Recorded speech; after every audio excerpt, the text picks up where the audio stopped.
Hello and welcome to Crushing Doubts Q&A every Monday at 6 p.m. Eastern, 3 p.m. Pacific. It is great to be here with you on YouTube, Instagram, and Facebook. And I'm ready for another round of questions, comments, any kind of discussion on mind-body issues. That is, of course, what I'm here for. And in specific, I'm here to talk about my 3 columns, emotions, doubt, and power, and how each represent a part of the mind-body process. Couple of announcements to make. On our website now, we do have an assessment tool that can be very helpful for people. The first is an assessment of whether you have a mind-body issue. The next part of the assessment is which column is likely to be your predominant column. That tends to be the most active one. And then there are some steps as to what to do. So check out on www.crushingdoubt.org. This assessment tool should be helpful to a lot of people. The next seminars have been set for Monday, May 2nd.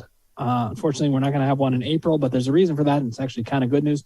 It's so that I can have time to work on the book. So there are the pre-recorded videos of the seminars available. And you can, of course, join my group memberships as we go along as well.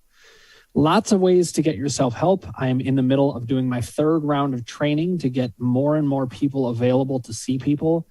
They have different rates, different fees, and different setups and different schedules. So lots of different options for you guys to get better and better. Doris is saying hi on YouTube. It is good to see you there. Celeste Novacrona, good to see you on Instagram. So before we get started, normally I would start with a preloaded question, but you guys, some of you may have seen my Instagram and Facebook post on the Oscars last night. I felt that it was something that needs to be commented on in some capacity. It's almost strange, but I have to admit, it's like I woke up with a hangover. And the reason I say this is that from a trauma perspective, when you see such raw emotion, and it was really uncomfortable all around. It was uncomfortable to watch Will Smith go through what he went through, to have Chris Rock go through what he went through, and have Jada Pinkett Smith go through what she went through. And even people like Nicole Kidman sitting in the front, you saw her reaction.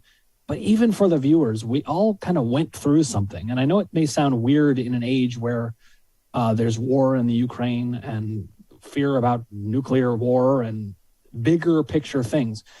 But when you get that personal and you see the rawness of the emotion and things like that, it just felt to me like, as a trauma-informed therapist and mind-body expert, it felt important to acknowledge. And if people are having feelings about it or want to talk about it, let's do it. I think there's even things that relate to things we talk about here on Crushing Doubt in general. So, put pain in the past. I see you here. Thank you for joining us, Rita. Carrie Nordling, good to see you here. And Teresa said, what is your website again? I'm not able to find it. It's www.crushingdoubt.org. If you happen to put in .com, it'll go there also. We've managed to wrap that one up as well. So lots of ways to get there. How to heal chronic pain. Good to see you here, Scotty. Thank you for joining us. And you're saying hello. Good to see you. So let's bring in a preloaded question. But again, I just did want to note the events of the Oscars because I felt that it was, pretty significant in a lot of ways. So we can talk about it as needed. This question or observation is from Alexi. Alexi said, you mentioned when pain is moving, it's a good sign. But what if it moves constantly without emotions involved? I have an area from the middle of my back to the neck where pain moves, all directions, every minute, and changes characteristics. A few minutes it's pain, then burning, then itching, etc. Been this way for years from the day it started. I dug up all my emotions, but with no major influence on the symptoms. How to proceed? Okay, since this is a kind of long one, again, leave this up. As you know the drill, so I don't know why I always tell you that. But let me say this. First of all, the idea that symptoms moving is a good sign is something that I like to make an important distinguishing remark about. And that is that when symptoms are moving a lot after the symptoms have seemingly been chronic and stuck in one place, that's the thing that's a good sign. If you have symptoms that are moving around all over the place, but they've always been that way, that's a different story. That does usually relate to the emotions column. In the emotions column, when symptoms are shifting around quite a bit, it's simply a sign that the emotions are very active. In the doubt column, if that symptom hasn't moved at all, and now it's moving around, that's a good sign. Okay. Now, Alexi's asking a different question. The question is this, essentially, I can't find anything in the emotional sphere, but the symptoms keep changing a lot. Now, there's two possibilities here. One is that you do still have some kind of emotional experience that actually hasn't been uncovered. And that can happen for lots of people. You can search and search and search, but it's meant to be hidden from you. In the emotions column, it's hiding in the unconscious. Is that possible? Yes. However, based on what you're saying, you've done a lot of digging. And typically, it's not actually that hard to find. This is an important statement. A lot of times people say, well, it's just hard to find. But I would say this. You all are very intelligent people. You've thought about these things. If you are a pretty self-aware person, and particularly if you've had any therapy experience and you've been digging and digging and digging, the chances are that this is a doubt column issue more than an emotions column issue. So I'm going to describe to you, Alexi, what I think is going on here. When you have pain that changes over and over, it can be part of a doubt process where doubt is trying to hide. It's trying to say, you can't catch me. There's no way to settle on what this is. I'm going to keep changing and changing and changing. So I think I would describe it as you having a doubt that you're ever going to be able to figure this out because it changes so much. But if you can locate it as, well, that's just a form of doubt. So the symptom is a perpetually shifting symptom. That is defining of the symptom. Then you can get to a place where you can start to fight doubt as to whether that can go away anyway. What's happening is it's throwing you off the scent by changing so much. That's my guess about what's happening with you here. Please weigh in and let me know, in the comments or whatever, wherever you want to say, or contact me at dan@crushingdoubt.org. We can talk about it and talk that over. But there's a lot of nuance to how these things can work. So check your different columns, but remember, at base, the doubt column is so big and so strong, it can manifest in many different forms. And this is another form of it. The doubt of perpetually shifting symptoms when your emotions column has pretty much been cleared by you, as not likely to be the main cause. Okay, hope that helps. Sylvia Sierra, good to see you here. Sylvia said, hi, Dan. I've been doing pretty well. I love when things start off like that. But there's a but. Okay, of course there is. This is a mind-body site. Of course there would be. But I just came back from an intense wedding weekend and have pretty bad pain today. Tried to challenge my beliefs and doubts, examine emotions, but it's still there. I did pretty well over the weekend itself. I had a lot of minor shifting pain, but a lot of self-talk seemed to help. That seems to be big for me, but today it's not doing much. Okay, then there was another part. Let's leave this up here, but the follow-up to that, Sylvia said, I thought maybe this is doubt, thinking I could do good over the weekend, but it would catch up with me. Or I was okay with having pain at work, just not over the weekend. Also, didn't want to go to work. Okay, makes perfect sense. A lot of people feel that way. Everybody's felt that way at various points. But Sylvia, what you hit on does fit with how I was thinking about it.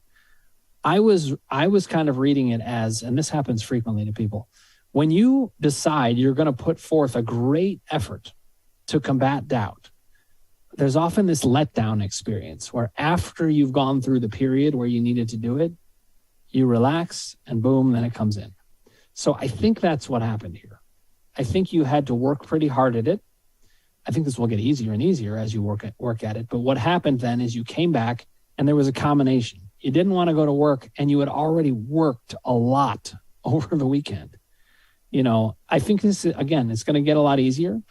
But you got to cut yourself some slack that working against doubt is actually a lot of work.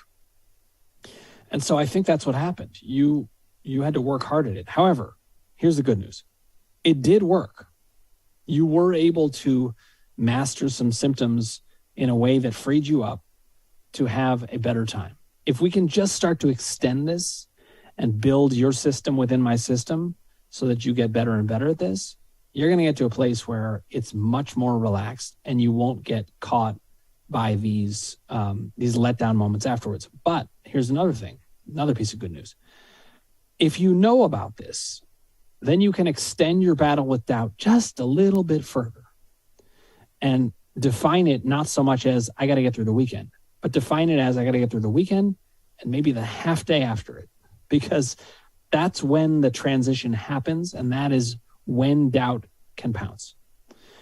Another way of thinking about it that can be helpful, though, and I would think about it that way, but after that point, after that half day back at work, I'd start to think about it as, okay, now I'm not going to turn off my search against doubt. I'm just going to lower the volume, but I'm still going to be listening out for it.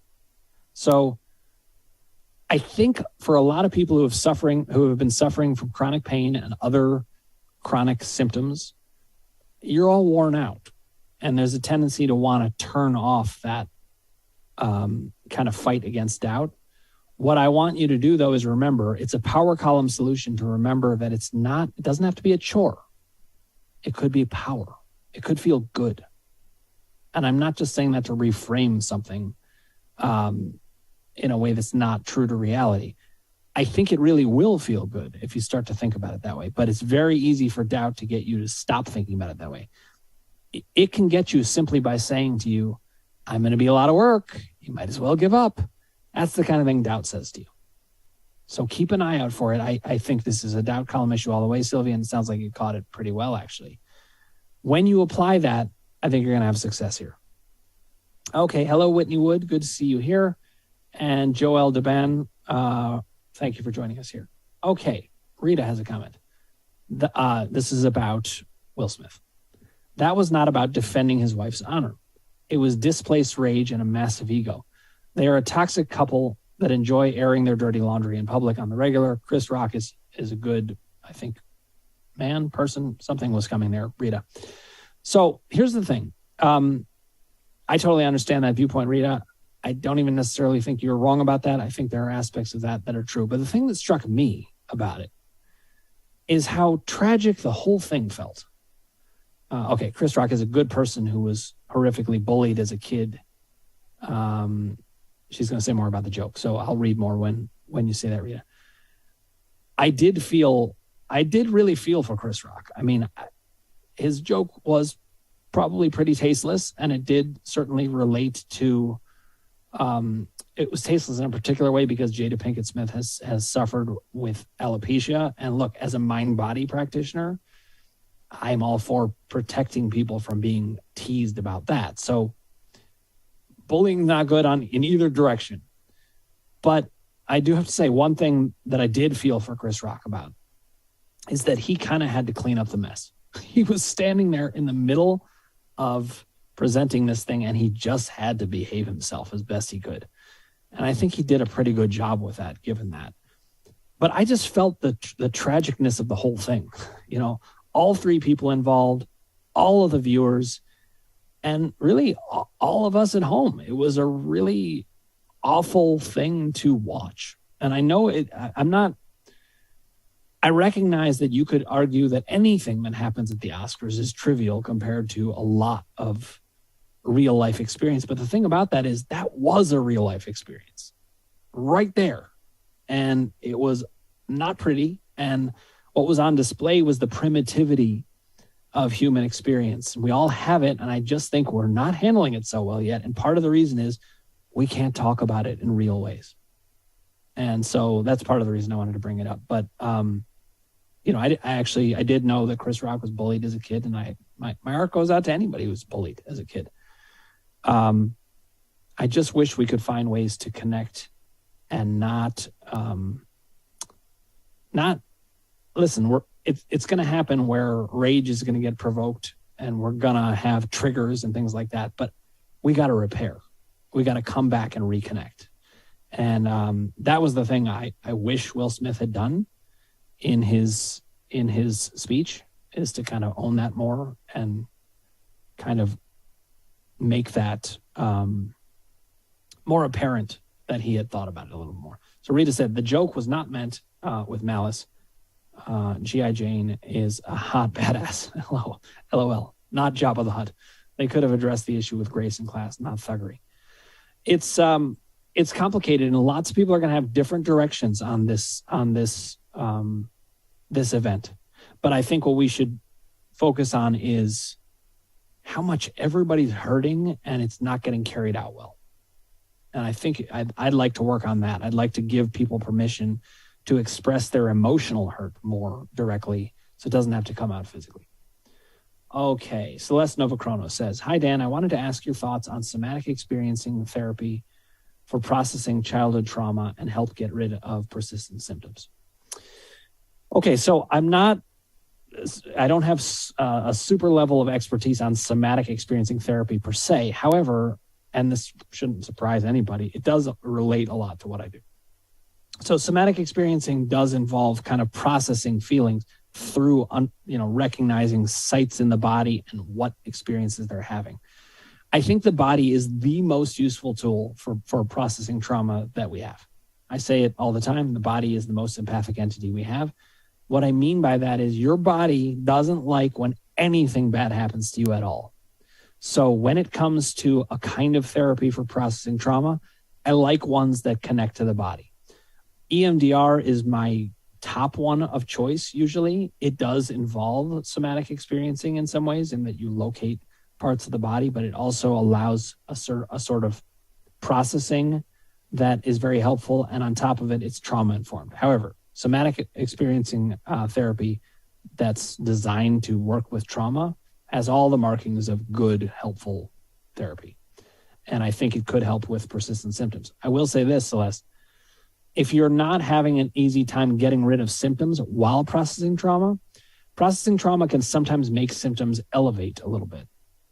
And one of the reasons that I like my system is that it gives a framework that can manage that.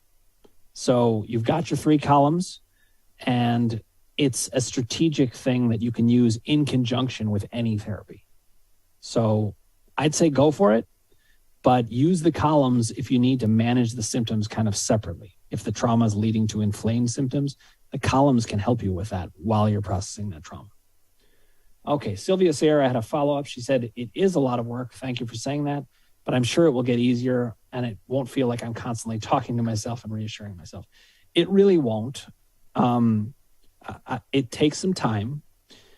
And listen, there are times where I actually give myself time off from the work when I recognize, you know what, the primary experience of the moment is that I'm feeling overworked. So then I take a step back and I say, you know what, I'm just going to let this symptom run its course. Now, if the symptom is really getting in the way or it's feeling really uncomfortable, I don't like that. So I'm not going to sit with that. I'm willing to do the work then, no matter what, because there's certain symptoms I will not tolerate. Then there's other symptoms that I'm like, fine, I'll take you for now. I don't want to do the work right now. That's okay. All right. Al Barris, thank you for joining us. Al says, "I have a problem laying still for extended periods of time. I can't do a full MRI because my back hurts and I need to move. Got a 1-hour massage yesterday, then had horrible back pain, couldn't sleep." All right, Al. Well, my heart goes out to you. This is, I hear these kinds of stories many, many times about how much people are suffering. And when you feel you can't do something that's even part of how you'd get better, that can add to doubt. It can get you feeling, well, I can't even do the things that would help. So that could lead to increased doubt. What I'd say to you, Al, is this. I don't know how much you've given my system a try. I'm not trying to sell you on my system as the primary reason I'm saying this. But I do want to say that my system can help in lots of ways where people didn't think that they could get help. And I'm hearing a doubt in what you're saying. It's kind of, will I be able to get past this kind of symptom? Will I be able to manage this process if I can't do these things?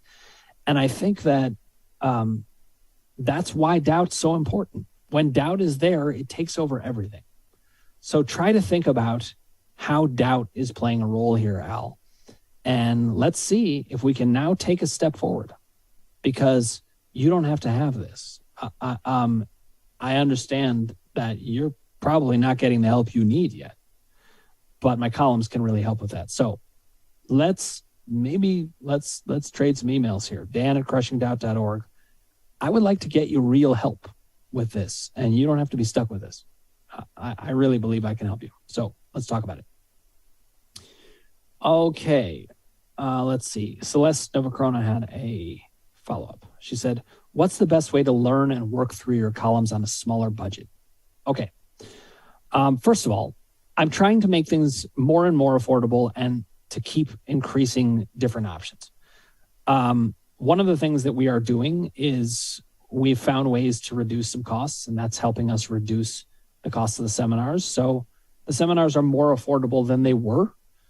And I go to my website, www.crushingdoubt.org, although I'm not sure if we've adjusted the price on the website, so I will address that soon. But you can also reach out to me at dan@crushingdoubt.org, and we can talk about the seminars.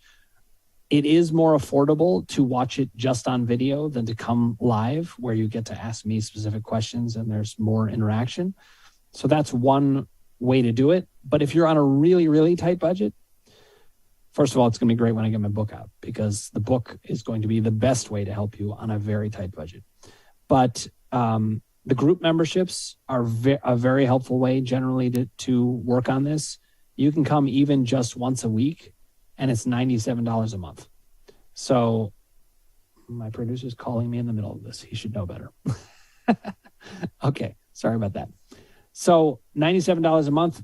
Listen, for some people, they're on such a tight budget, they can't even do that. And I do understand that. The mind-body guides are another way to go. One of the reasons they're particularly good is that you get them and you have them, and you can keep referring to them.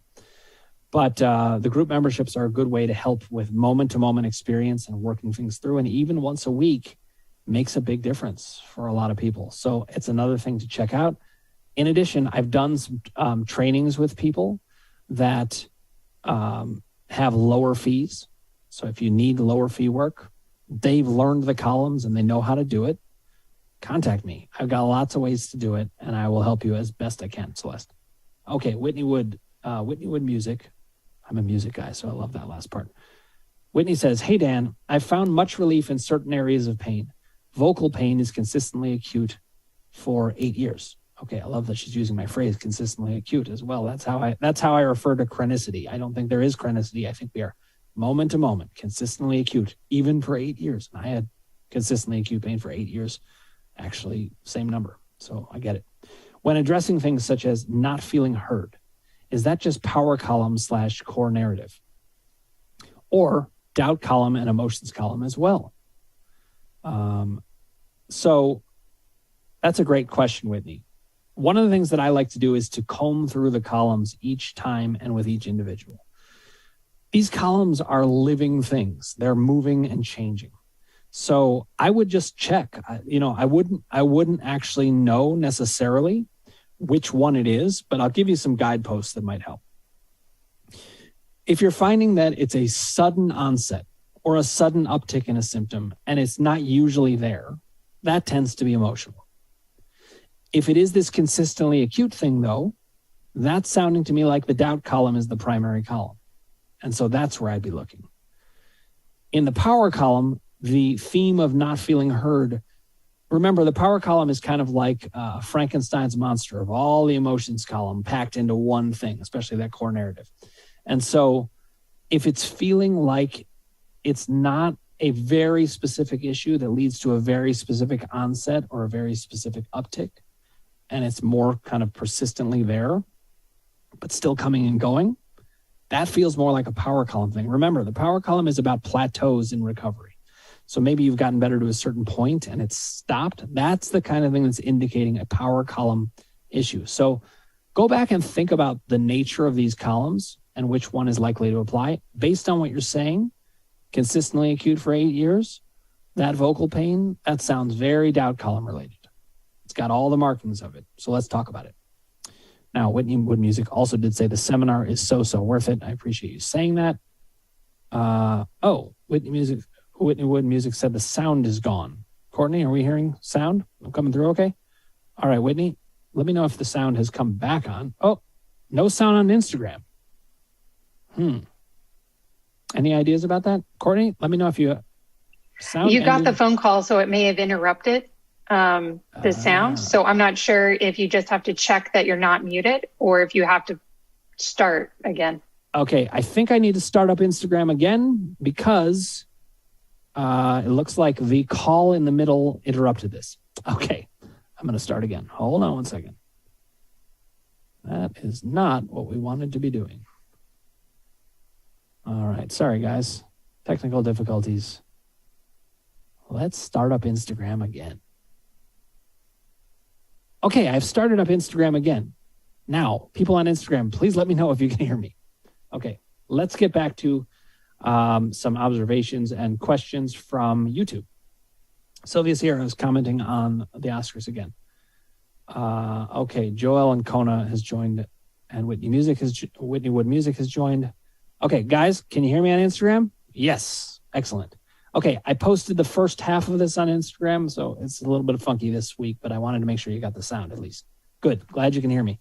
So where we left off, I don't have the questions that were in there. That's the only thing. So if you didn't get your question answered on Instagram, post it again, okay? Thanks again. And it sounded like I was in the middle of answering a question, so tell me what that was, and I'll answer it again. Okay, Sylvia Sierra says, that joke and Smith's reaction created a lot of suffering all around. Interesting to think of all the perspectives and how it impacted all parties, including all of us. I absolutely agree with that statement. I couldn't agree with it more. And that's one of the reasons I said it, is I just feel like everybody's hurting. And it's amazing how much you can hurt. As somebody who has been through trauma and maybe processed it more, the interesting thing is the more you've processed the trauma, the more likely you are to hurt at moments like that, because you're aware of these things. It's not something that's hidden in the background. And in fact, it's less likely to hide in symptoms as well. I experienced my horror about that and all of the different things pretty directly. And that's why I just felt like, man, that was hard. Hard to be a person. And I really wish we were all in it together more. And that's the kind of community we've tried to build here and are going to, well, I shouldn't say tried. I think we've succeeded, and we're going to keep that up. Okay, the question that I was answering when Instagram cut out was dealing with not feeling heard, just power column or all three columns. Okay, so what I was saying in that is each column has its own aspect to the solution. And what you want to do is to remember what the columns represent, how they tend to work. So if you are having a symptom and it's a sudden onset or a sudden uptick, that will tend to relate to the emotions column. But in this case, it was more consistently acute for 8 years. That's speaking to a doubt column issue. So the way that the columns are categorized will help you to know which one you're dealing with. You could have one that's related to not feeling heard in the power column, though. The way that's going to tend to look, though, is not a sudden onset or a sudden uptick. It's more going to relate to a plateau or maybe a kind of more gradual onset and a more gradual uptick. The power column moves more slowly in general, but it is something that certainly can relate to not feeling heard. That's a big power column kind of thing. And it can be more than one column, but what you want to remember is try to figure out which column is the predominant one. In this case, it really sounds like doubt column. You got 8 years of consistently acute vocal pain. Let's work on doubt column first, because that's the most likely culprit there. All right. Mark R., good to see you here. Hi, Dan. Such good stuff. Loved the answer on moving symptoms. In my humble opinion, a moving symptom can be a great source of relief and a source of doubt at the same time. Beautifully said, Mark. And there's so much of these kinds of symptom experiences that operate that way. They can go in either direction. It's one of the reasons I think the columns are really, really important. We have to have a way to categorize things and to understand them. Ultimately, if you don't understand things, symptoms persist and they run wild. That's doubt for you. So I've tried to create a system that explains things from many different angles. And Mark's point is an important one. The same exact stimulus can be a source of relief in some ways if it answers a doubt or if it, kind of gets you into conscious awareness of an emotion or if it makes you feel more powerful. Anything that works there gets you to a place where you can get some relief. But anything can also create a doubt because doubt is crafty that way. Doubt is often going to try to get you to not be sure about what is going on. So the same stimulus can go in either direction. Just take a look at how it's going for you and then figure out, how do I move it in the positive direction? Your system within my system is going to be about what works for you. Sylvia Sierra says, that's a great point, Mark. I feel a lot of relief when a symptom shifts, but it does introduce doubt at the same time. EMDR has helped me a lot with processing childhood trauma. That was a different observation, but an important one nonetheless. Her first observation, though, again, echoing Mark's statement, you're going to find that different things help at different times. And it's one of the reasons you need multiple ways of dealing with things. It's one of the reasons you got to deal with or find your system within my system. It's one of the reasons I have 150 action steps and I could name 300 more. And yet some of them are not going to apply to you or not going to feel useful. You got to find the ones that feel useful to you. And on top of it, you got to find the ones that feel useful to you at a given moment. The good news is the columns organize. They make it much easier to condense all this information and figure out which direction to move at any given moment. So we're simplifying and simplifying and simplifying, but in an accurate way. Sylvia Sierra did say, EMDR has helped me a lot with processing childhood trauma. I think it is a great modality, but still, you got to find somebody that you really click with, that you really trust. I do think if you're going to be going to therapy, you want something that's trauma-informed. Okay, Joel and Kona said, new to your work, can you explain briefly how the columns work? Absolutely, but I will say this. I'm going to tell you briefly, and then if you have any follow-up, please ask, whether it's today or otherwise, or you want to send me an email at dan@crushingdoubt.org. The way the columns work is they each describe a different part of mind-body experience. And where do they come from? They come from these consultations that I was doing to try to get people short-term help, which was quite effective, and I still do sometimes, where we do something called a mind-body map. The mind-body map divides a piece of paper into 3 columns, which is where we get the name for the 3-column system. Emotions, doubt, and power are the ones that we put at the top. And then I organize it in this way. The emotions column is when your emotional experience leads to some kind of physical symptom, a physical response to that emotion. Sarno called it a distraction, and I think he's right about that in terms of its main function in the emotions column. There's an emotional experience that leads to an onset or an uptick in symptoms. Typically, acute symptoms that kind of just come and go tend to relate to the emotions column. You want to look at the different themes in your emotional life, and I can help orient you to that, how to understand that. You build out that column by understanding your themes, and you start to pair them with a physical experience. And by pairing them, if you get it right, the acute symptoms go away. The doubt column is for what are called chronic symptoms, as other people understand it. I think of it as consistently acute, which I think is helpful in a particular way. It just means your thinking is the same over and over and over, so it looks chronic. And we expose these doubts. We observe them, we articulate them, and then we counter them to your full satisfaction until you don't have them anymore. And if we can do that, we can move things out of that consistently acute condition or seemingly chronic. Thirdly is the power column. The power column is about your relationship with yourself, and it is what determines, do you hit certain plateaus in your recovery? When the power column is operating well and you have no doubt and you're aware of your emotional themes, you're not going to have symptoms. Everybody's going to have some mind-body symptoms. It's the human condition, especially in the emotions column with those acute ones. But if you've mastered most of your doubt and you keep at it and you keep looking for it, and you've also gotten to a place where you have accepted the fullness of your trauma and you feel that you understand your power column well and you feel in power, you're going to feel quite good.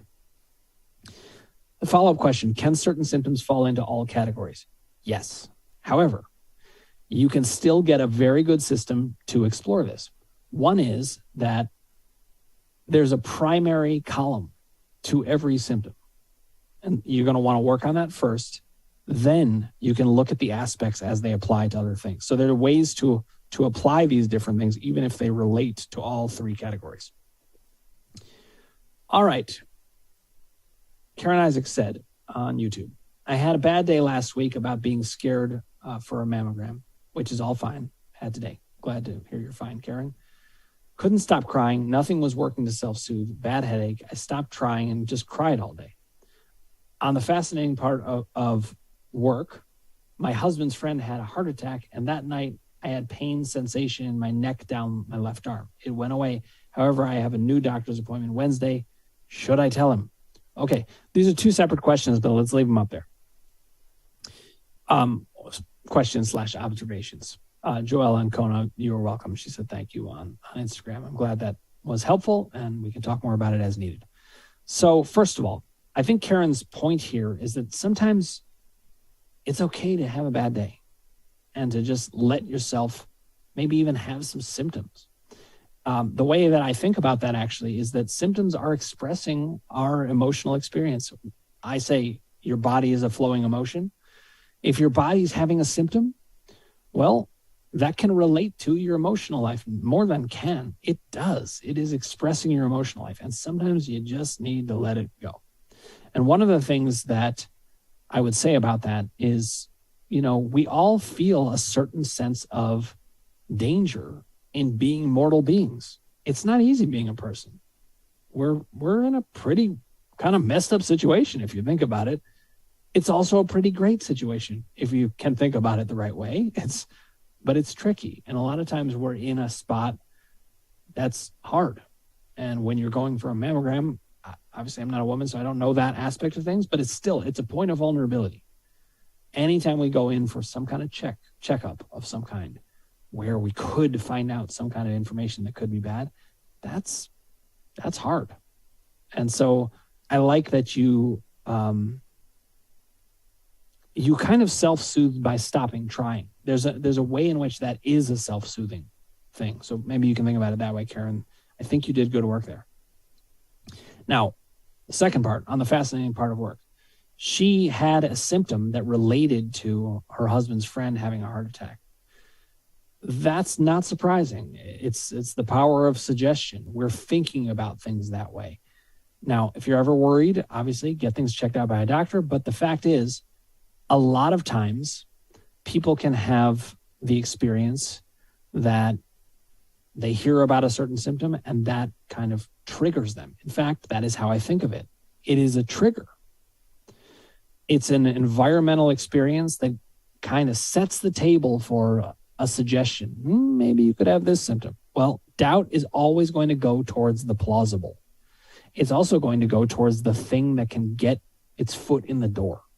So if you're worried about something and doubt knows there's a chance that it can get you that way, it's going to go in that direction. So it's great, Karen. It seems like you were able to think that through. It went away. Now, the question, should I tell him? Here's my rule of thumb with doctors. I do tend to tell them everything, but I go in with a very big grain of salt sitting on my shoulder because I need to remember these doctors don't know what they're talking about certain things. The good news is they do know what they're talking about life or death stuff. And this is why I do tell them things. If I'm ever worried that there might be anything at all wrong with me in a medical way, I go ahead and ask them. If they end up telling me, oh, well, you should get surgery on your shoulder because you've got soreness there, I'll ignore them. No. You do not know about those areas. But about life and death stuff, I think trust them with that. The main thing I'll tell you is err on the side of getting yourself any information you need medically and then fight doubt and look out for doubt. And don't trust anybody who doesn't have a mind-body perspective on things that are, if they're life or death, yes, trust the doctors. But if they're not, and they don't have that perspective, I wouldn't listen to them. Maureen, thanks for joining us on Instagram and complete lifestyle coaching. Thank you for joining us again. Good to see you here. We have a question from Facebook. This is Ryan Edson. I noticed some symptoms when feeling alone at home or lonely that are not there when connecting with a close friend. Does that mean I will always have symptoms when alone and not in connection with others? I like that question. That's going to be very elucidating for a lot of people. No, I don't think it means you will always have that at all. One of the things that can change, Ryan, is you could process this. So what it means is we're not stuck with any one symptom profile. We're always changing. When you understand something in a new way, it changes. What I would say is there's something more specific to understand here. And if you want that to change, getting a more specific understanding is the thing that will cause it to change. However, it's already a great leap forward, I would say, that you're really seeing that connection, because that's going to do wonders against doubt. You're seeing that's connected. That happens every single time, but you're never doomed to it. If you get new information on anything, new and good information, you can move forward. Ryan, let me know if that helps. Sylvia Sarah says, can't wait for Dan's book. Thank you, Sylvia. I appreciate the kind words and you cheering me on. And I can tell you there's no one who's more excited about my book coming out than me. And part of it is that it is a lot of work to write a book. It really is, especially if you want to write it well. And I want to write something that's really good for you guys. So I'm going to keep at it. Thank you for cheering me on. Please keep doing that, everybody. It helps. Okay, Bob says, Will Smith committed an act of violence. No arrest, just applause.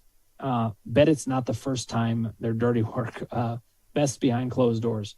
Made me angry with society, condones abuse in many forms. This is another reason why this was such a complicated event. And when we see violence that goes unchecked, it's really difficult. I mean, I will say this, in our society, I don't think it was neutral also that this was a black man with another black man defending a black woman in a very white event. I don't know. It's interesting. I not meaning to get political about anything, because I really think political stuff is just bad for us all. But I do think there's so much going on there. There's so many disturbing aspects of this. However, one thing is cut and dry. An act of violence has got to be met with some kind of rules. And I think anyone would say that. Maybe not, but I think most people would. I think what I'd like to see is to have a lot of reflection on what happened. What does this mean? It was a very serious moment. And that's why I brought it up. Thanks for your thoughts on that, Bob. Teresa says, mammograms are stressful. I felt off last Thursday. Don't know why. Just rested all day. I assume that was not in relation to a mammogram, but it can happen, especially if you have other stuff going on. Oh, maybe it was in relation to that, Teresa. Let me know. But I think the point is we're human beings. We have a lot of ups and downs in these experiences. And the Will Smith thing is a great example. We all felt that in a lot of ways, and we're having lots of feelings about it. So I invite everybody, let's talk about it. Let's get the right balance on this, where we can talk about the primitive experience without stirring each other up too much, without pushing each other into doubt, without getting into worry. And remember, we can all be powerful at the same time. That's one of the greatest things about the power column. Your power doesn't take away from anybody else. And part of that power is to process these primitive emotions, to feel more comfortable with who we are. Now, Karen Isaac says, thanks. You're the best, Dr. Dan, because it's a new doctor. I'm going to tell him about this mind-body perspective. Assume he won't be of mind-body. I think that's a great idea. And listen, if he ends up being what I call a Philistine, where he just has no awareness of these things, then you can just dismiss him for everything except life or death stuff. You can still always rely on doctors for that. Okay, Ryan Edson adds, I think it is that I'm angry to be living alone again. Well, so that makes sense, Ryan. But here's another thing that can change is your actual circumstances. If you want to make adjustments, and this is a power column kind of solution, I think you can work towards what you need.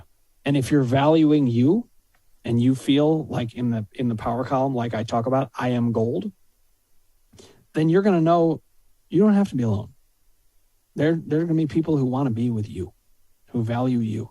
You're not stuck there either, but thank you for sharing that. I totally understand. And you can even channel that aggression. Channeling that aggression, and here's a good example of it. You can channel aggression, this is going to sound funny, because I'm going to say channel aggression on a date. I don't mean towards the person you're on the date with. What I mean is you can channel aggression in a date in that you can ask that person to really value you. And if they don't, okay, you don't have to be belligerent about it, but you could just say, then this person's not for me. In other words, you could raise your standards. That's a channeling of aggression when it comes to dating. I need somebody who's going to value me. Nurse Yogi Yulia, thank you for joining us on Instagram, and EMC 9454. I see you here as well. Thank you for joining us. All right. Bob says, when doubts really are getting to me, my new saying to myself is just wait 10 minutes. I never used to see how fast it changes. I love that, Bob. We're so moment to moment, and we're always responding, oh my God, I'm having this feeling. And I don't blame anybody for it. I have the same thing happen. But if we just wait and we see ourselves as moment to moment, I went to see my therapist today, and she said, how have you been? I said, you know me, I've been through millions of different things since I last saw you. If you're really, really aware of what's going on, it changes a lot. I was able to sum it up, and we were able to do some good work. But the fact is we have lots of different changes. Okay, Teresa was saying not in relating to a mammogram. However, I've been putting mine off. Okay, well, I highly recommend staying on schedule with whatever you need to, especially when it comes to anything that could be, in any kind of serious medical thing. So go get that done, Teresa. I care about you. I want you to do that, but I also don't want to be pushy. So, but think of it this way. Self-care is good. Whatever you need to do to take care of you, you're worth it. And I would say, go ahead and do that. Now, sometimes that kind of self-care is to just note, okay, I just fell off. Wasn't able to get to it. I had a couple of days like that. I couldn't figure it out. I actually did figure out what it was, but it took a while. And I just was able to let myself kind of sink in. And we struggle with things sometimes. Okay, last observation before we wrap up. Maureen says, I'm struggling with knowing intellectually it's mind body, but pain continues. Do I need another strategy to be indifferent to the danger signals as my brain is constantly trying to protect me? Okay, so I would say this. A lot of people struggle with, saying to themselves they're safe, but not believing it. If you don't believe you're safe, then your physiology will not respond as if you are. So I do think you need some kind of different strategy to get there, Maureen. And I think the columns can do it. I highly recommend the group memberships because it allows me to work on moment-to-moment experience with you. And you'd be surprised how far we can get, because it's not just when I'm talking to you. When I'm talking to anybody in the group, I make it relevant for everybody in the column system. So you're constantly learning, and you're going to get new ways to actually feel different. But that's the key. You can't fake it. You got to actually feel different. And Maureen said, you got it again? I don't believe it. I do tend to nail these things. So if you want to come join me in the groups, I can do this for you on a regular basis. That's part of what we do. It's part of why the momentum continues and can get you help. Okay, Angie Crandall, good to see you on Instagram. And Teresa said, I had someone thank me for moment to moment thinking. I'm glad, Teresa. That makes me feel really good. We're passing this on to more and more people.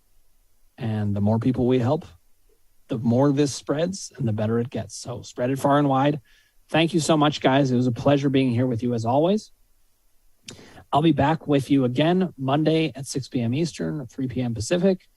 And keep looking out for the seminars if you want to sign up for them. Monday, May 2nd is going to be the next one. But they are on video if you need them. And the group memberships are here all the time. The mind body guides are there. The book is coming as soon as I can get it. I'm working on it, but it's got to be good. I can't deliver. I'm not going to deliver you something that's not as right on point as I want it to be. And in the meantime, you can continue listening to the podcast. You can get it. It's for $5.99 on Spotify. It's now available. The new podcasts, the old podcasts are still there on Apple Podcasts. The same shift is going to happen in terms of video. We will still have YouTube content, but it's going to be leading to the Sapphire Network, which is going to be our new network, which is about change in society, including mental health. So looking forward to all of these things coming up together. Thank you so much. I value you guys so much. This is a great community, and I'm so proud of what we're building. I will see you all next week. Thank you again. Take care.